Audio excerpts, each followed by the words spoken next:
سلامن صقان قويتا يسوع كريستوس مساقاتكم يخون كبرات يحواتين يحاتين كما يالخوم أنا እግዚአብሔር ይመስገን በጣም ጽቡቅ አለኹ እምባር ሎሚ ንሪዮ ሐሳብ ቃል እግዚአብሔር ናይ ነፍስና ብርሃንን መንፈሳዊ መነቃቅሕን እዩ አብዛ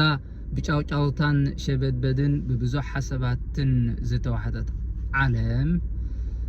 ሓደ ግዜ ውሽጣዊ ሰላምና ይዝረግ ነፍስና ድማ አሞንጎ ተስፋን ፍርሕን ተስፋ ስእነትን ፍርሕን ተቀርቀር ኣብ ከምዚ ዝኣመሰለ ጸልማት ዝመስል እዋን ሓደ ዘይሐስስ ብርሃን የድልየና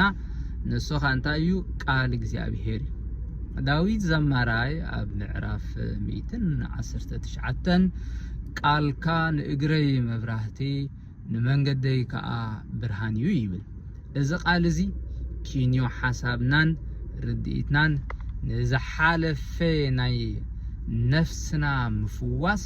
ንሕሉፍ ማለት እዩ ንሕሉፍ ታሪኽና ናይ ምፍዋስ ሓይሊ ኣለዎ ውሽጣዊ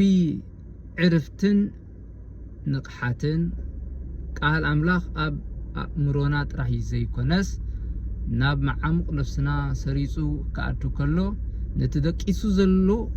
ወይ ዝነበረ መንፈሳዊ ህይወትና የተንስኦ ንነፍስና ሓድሽ ህይወትን ትርጉምን ብምሃብ ብናይ ሓቂ መንፈሳዊ ንቕሓት ከም እንመላለስ ይገብረና ማለት እዩ ካብ ስሕተት ዝሕሉ ዋልታ እዩ ቃል እግዚአብሔር ኣብ ነፍስ ወከፍ መዓልታዊ ጉዕዞና ብዙሕ ዘስድዕ ዘጋጌ መንገድታት የጋጥመና እዩ ቃል አምላኽ ግና ነትቕኑዕ መንገዲ ብምብራህ ካብ ጸልማትን ካብ ስሕተትን ካብ ፍርሕን የናግፈና ውሕስነት ድማ ከም ዝስማዓና ይገብር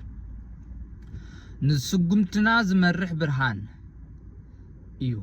መብራህትን ሓንቲ ስጉምቲ ጥራሕ ከም እተብርህ ቃል አምላኽ ግን ንመጻኢና ሙሉእ ብምሉእ بحسب كوا أنت زي ترأينا بفيزيكال زي نريو مبرهتك كان تخونه نمبرهتي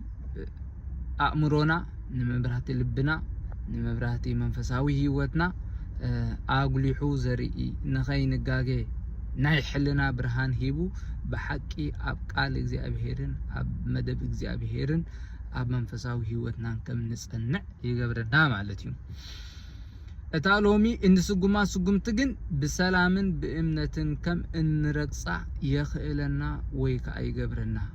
ማለት እዩ ስለዚህ ሓቢርና እስከ ንጸልይ በዛ ሐሳብ እዚ